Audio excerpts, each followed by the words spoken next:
নির্বাচনী বক্তব্য দিতে গেলে অনেক ভাষা জ্ঞান শিক্ষার প্রয়োজন আছে, এটা আমি জানি, কিন্তু সেটা আমার কিছুই নাই। আমি চলিত ভাষায় আলোচনা করে যাচ্ছি, হয়তো কোনো ভুল ত্রুটি হতে পারে, এটা আপনারা দয়া করে মাফ করে নেবেন।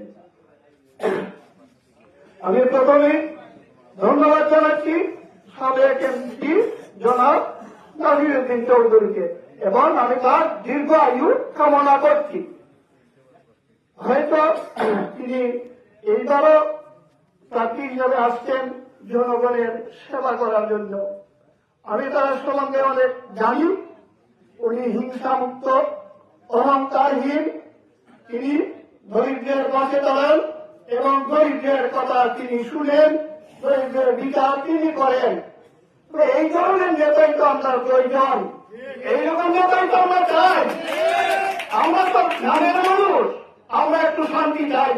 শান্তি আমার কি? আমরা শান্তি হবো আমরা যেন নিরাপদে ঘুমাতে পারি, সম্মানের সঙ্গে চলতে পারি, সুবিধা যেন আমরা পাইতে পারি, এই তো আমাদের চাওয়া বলা। কিন্তু আমরা আছি কোথায়? আমরা তো অবহেলিত হয়ে আছি। যেমন নাই রাস্তাঘাট, নাই কোনো বিচার, নাই কোনো নিয়ম শৃঙ্খলা। তাই আমাদের দৃঢ় বিশ্বাস, এইবার যখন আমাদের সময় আসছে, উনি নির্বাচিত হলে হয়তো আমাদের আশা বাসনা সব পূরণ করবেন।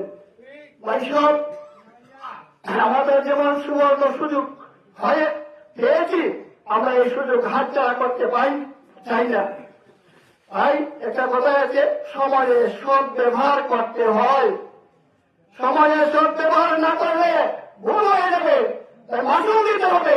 আমরা ভুলের মাসুল দিতে চাই না, আমরা একটু শান্তিতে থাকতে চাই। আমার দৃঢ় বিশ্বাস তিনি হয়তো আমাদের যে আমরা দুঃখী মানুষ আছি, ওনাদের পাশে তিনি থাকবেন।